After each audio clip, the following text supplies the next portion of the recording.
안녕하세요 여러분. 오늘은 쌤하고 9.4 단진동에 대한 얘기를 해볼 겁니다. 우리가 이제 영어로는 심플 펜들럼이라고 얘기를 하는데요. 우리가 이제 펜들럼이라고 하는 건 말 그대로 진자입니다. 왔다 갔다 하는 진자 운동을 이미 여러분들 역학적 에너지 보존에서 배웠는데 그것이 얼마나 단순하냐, 심플 펜들럼이다 라고 얘기를 하는데 도대체 어떤 조건이 되어야만 심플 펜들럼이 되는지를 얘기를 해볼 건데요. 그 중요한 조건이 바로 작은 각도 범위 안에서 진동이 이루어진다는 작은 각도 조건을 말합니다. 이 작은 각도 조건이 될 때 10도 정도 미만의 각도일 때 우리가 쓸 수 있는 근사식이 있는데요. 각도에 대한 근사식이 어떤 것이 만족하는 걸 알 수 있냐면 사인 세타가 근사적으로 탄젠트 세타하고 거의 일치를 하고요. 그리고 사실은 이게 거의 세타라고 해도 무방하다라는 겁니다. 그래서 우리가 이런 식으로 이제 작은 각도 근사를 쓸 수 있는 범위가 10도 정도 미만의 작은 각도인데 그걸 이제 라디안으로 환산하면 어느 정도의 범위냐면 0.1 라디안 정도의 범위다라고 생각해도 됩니다. 이제 사실 엄밀하게 얘기를 하면 0.1 라디안은 한 7도 정도, 6, 7도 정도의 각도인데 그냥 기억하기 좋으라고 선생님이 0.1 라디안 정도의 각도라고 얘기하는 것 뿐이에요. 자, 그런데 그런 각도 범위의 조건이면 여러분들이 계산기에 두들겨 보면 아는데 계산기에 사인에다가 0.1 그러니까 라디안 범위로 라디안 단위로 환산해 가지고 사인 0.1을 집어넣으면 그 값이 0.999가 나오는 걸 알 수 있어요. 뭐 탄젠트를 씌워보면 탄젠트 0.1을 해보면 0.10003 뭐 그런 식으로 나오거든요. 그래서 결국은 그 계산기를 한 결과가 사실은 사인 세타나 탄젠트 세타, 세타다라는 범위 안에서 우리가 문제를 다루는 거예요. 그러면 이런 작은 각도의 범위에서 운동하는 단진자 운동일 때 우리가 초기 조건을 주는 거죠. 어떤 초기 조건을 주는 거냐면 세타 제로라고 하는 초기 각도 진폭을 주는 건데요.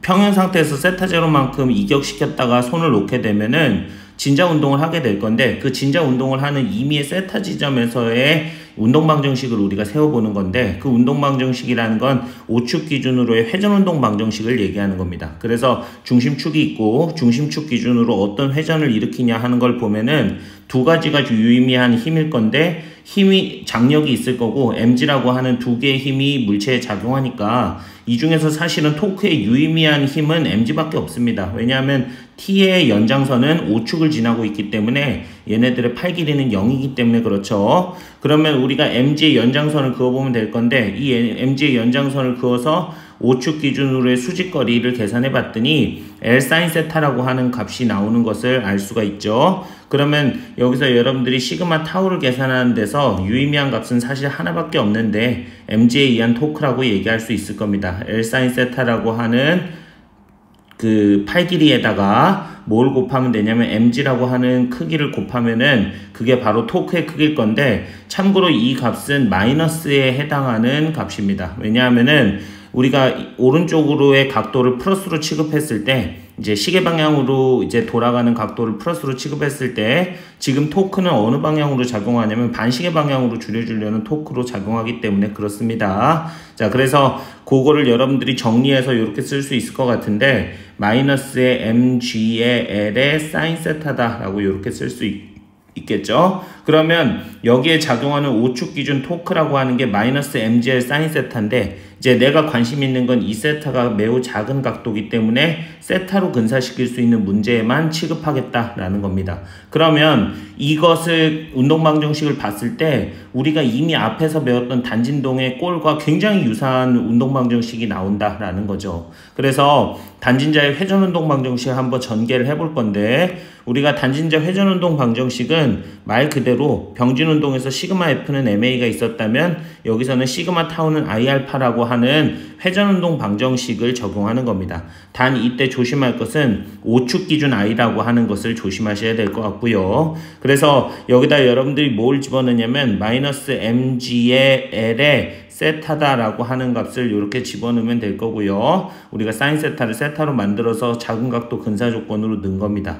자, 그리고 알파라고 하는 것의 정의가 뭐였냐면 세타를 시간에 대해서 두 번 미분한 것이 각가속도의 정의였으니까 이걸 이용해 가지고 여러분들이 어떤 방정식을 얻을 수 있을 거냐면 d제곱의 세타 dt제곱 그리고 플러스 i 5분의 mg의 l이라고 하는 것에 우리가 세타다라고 얘기할 수 있을 건데, 여기서 요걸 바꿔놓고 할게요. 요게 사실은 이제 어디에 다 몰려 있는 거냐면 L 지점에 모든 질량이 다 몰려 있으니까 이것들의 관성 모멘트를 뭐라고 취급해도 문제 없을 거냐면 ml제곱이라고 이렇게 취급해도 문제가 없을 거고, 여기서 여러분들 오축 기준이라고 하는 것의 토크를 그냥 ml제곱으로 집어넣어서 우리가 L분의 G 세타 이꼴 0이다 라고 하는 방정식으로 이렇게 얻어도 무방하겠죠. 그런데 여러분들이 이걸 봤을 때 이미 어떤 방정식과 유사성을 볼 수 있냐면, 얘가 아래쪽에 보면은 이미 여러분들이 앞장에서 배웠던 단진동의 이제 운동 방정식, x에 대한 C가 2번 시간 미분을 x에 대한 어떤 상수값을 곱해가지고 더했더니 0이 되게 되는 방정식의 해가 뭐였었냐면 x는 a 코사인 오메가 t라고 하는 그 결과가 나왔고, 그 오메가라고 하는 것의 물리학적 의미가 루트 n분의 k라고 하는 것을 이용해서 주기가 2파이 루트 k분의 m이다 라고 하는 것까지 구했단 말이에요. 이미 여러분들이 9.1에서 해결했던 내용인데 그걸 뭐로만 바꿔본 거냐면 얘와 비교를 해보면 x를 세타로 바꾼 것일 뿐, 그 다음에 n분의 k라고 하는 상수를 l분의 g로 바꾼 것일 뿐 다른 것이 하나도 없다라는 거죠. 그 식의 형태가 굉장히 유사하기 때문에 우리가 그 형태의 유사성을 이용해서 얘를 뭐로 취급하고 전개해도 무방하냐면 결국 얘의 물리학적 의미가 오메가 제곱이라고 하는 상수의 의미다라고 하는 것을 이미 여러분들이 앞에서 전개를 해봤기 때문에 그 전개한 결과를 바로 이용해가지고 이런 결과들을 낼 수 있다라는 겁니다. 우리가 세타라고 하는 것의 크기가 시간의 함수로 어떻게 나타나냐면 시간이 0초일 땐 세타 제로였고 코사인의 오메가 t라고 하는 것을 이렇게 얘기할 수 있었는데, 이때 여러분들이 뭐를 얘기할 수 있냐면 오메가가 루트 L분의 G다라고 하는 것만 정의해주면 간단하게 세타의 시간 함수를 구할 수 있다라는 거고요. 그리고 이때 주기가 얼마냐라고 물어보면 오메가분의 2파이일 거니까 우리가 2파이 루트 G분의 L이다 라고 하는 값으로 주기를 얘기할 수가 있겠다라는 겁니다. 이거는 사실은 이제 굳이 전개를 해보지 않아도 이런 결과가 될 게 너무 명확하다라는 것을 9.1에서 몇 번을 설명했기 때문에 선생님이 이거를 바로 끌고 오는 겁니다. 그러면 여러분들이 아래쪽에 이제 단진동과 단진자의 유사성을 이용해서 공식을 외우기가 좀 더 편해야 될 건데, 그 어떻게 외우는 것이 좋을 거냐면 운동 방정식은 이렇게 x를 세타의 함수로 고쳐주는 방법으로 얻어냈으니까 이거의 유사성을 이용해서 오메가라고 하는 것이 루트 L분의 G다 라고 하는 거, 그리고 주기는 유명한 공식이니까 2파이 루트 G분의 L로 이렇게 빨간색으로 써볼게요. 그리고 여기에 여러분들 세타라고 하는 것의 시간 함수가 세타 제로의 코사인의 오메가 t다 라고 하는 함수로 이렇게 쓰면 될 거고, 이제부터는 여러분들이 이제 단진동에서 배웠던 방정식들을 조금 응용해야 될 것 같은데, 우리가 V라고 하는 속력이 X의 시간 미분 값인데 그거를 X의 함수로도 표현할 수 있었던 게 중요했잖아요. 그래서 마이너스 오메가의 루트 A제곱 마이너스 X제곱으로 얘기했던 것처럼 우리가 세타의 시간 미분값, 그걸 우리가 각속도라고 얘기를 하죠. 단 여기서 조심할 것이 있다면 얘는 오메가는 아니다 라는 겁니다. 우리가 오메가로 써버리면 각진동수 오메가랑 헷갈릴 수 있기 때문에 오메가가 아니라는 거 주의하시고요. 우리가 오메가를 각진동수로 써야 되기 때문에 이렇게 여러분들이 쓰면은 오메가하고 세타의 시간 미분값, 각속도하고 헷갈리면 안 되고요. 우리는 이 오메가를 뭐로 써야 되냐면 각진동수의 의미로 써야 된다라는 겁니다. 그리고 사실은 이제 선생님 책에 요 관련 예제들이 나와 있기는 한데 우리가 얘네들의 V 맥시멈 값이 얼마였는지를 이미 앞에서 배웠는데 A 오메가라고 이렇게 배웠죠. 요 공식을 이용해서 똑같이 활용할 수도 있을 건데 결국은 세타의 시간 미분 값이 언제 최대값을 갖냐라고 물어보면 중심을 지날 때 최대값인데 그때의 크기가 세타 제로 오메가다라고 하는 비교도 충분히 가능하겠죠. 자, 그 다음에 여러분들이 이제 뭘 얘기할 수 있을 거냐면 알파라고 하는 가까속도를 얘기할 수 있을 건데 역시 세타에 대한 시간 미분을 2번 한 것인데 요 값이 여러분들이 마이너스 오메가 제곱 세타 제로라고 하는 함수로 쓸 수 있을 거고요. 사실은 이 공식이 너무 중요하기 때문에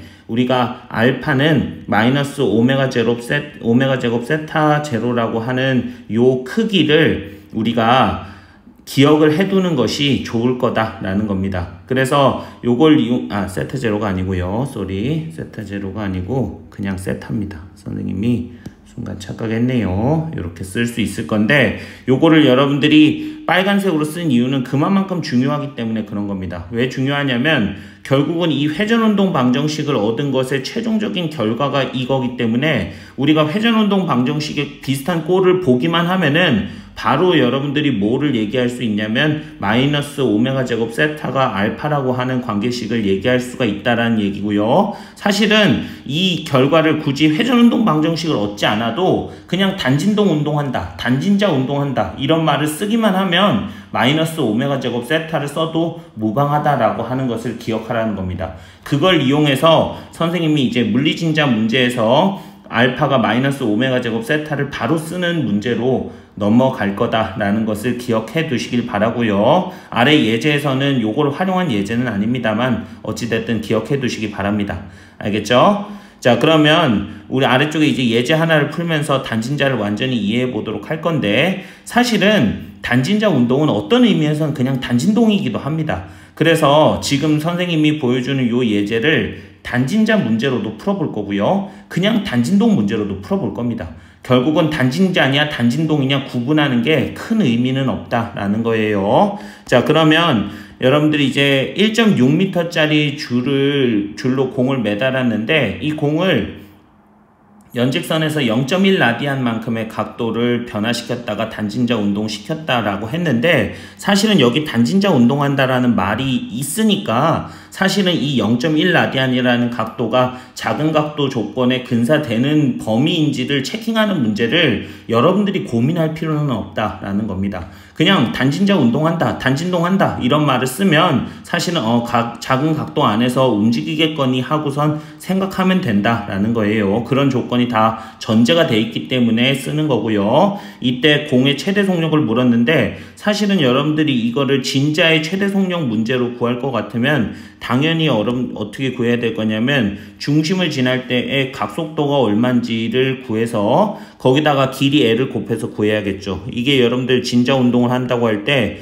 중심을 지날 때의 속력이 분명히 최대일 건데 이 중심을 지날 때의 속력의 각속도 값이 있을 건데 그 각속도 값에다가 길이 L 값을 곱해주면은 이 지점에서의 속력 V를 구할 수 있을 거잖아요. 그런 방법을 이용해서 여러분들이 이제 첫 번째로 단진자로 접근해서 문제를 풀어볼 건데 얘네들의 최대 속력이라고 하는 것은 어디를 지날 때냐면 중심을 지날 때인데 그 중심을 지날 때 세타의 시간 미분값이 맥시멈을 가질 때다라는 것을 알 수 있을 거고 여기에 여러분들이 얘가 얼마라고 얘기할 수 있냐면 세타 제로 오메가다라고 얘기를 할 수 있을 거고요. 이게 여러분들 얼마냐면 오메가가 루트 L분의 G다라고 하는 것을 이용해서 여러분들이 이제 L을 루트 안에 집어넣어 가지고 전개할 수 있을 건데 우리가 세타 제로라고 하는 것에 루트 GL이다 라고 하는 값으로 얘기를 할 수 있을 겁니다. 그러면 요걸 이용해 가지고 여러분들이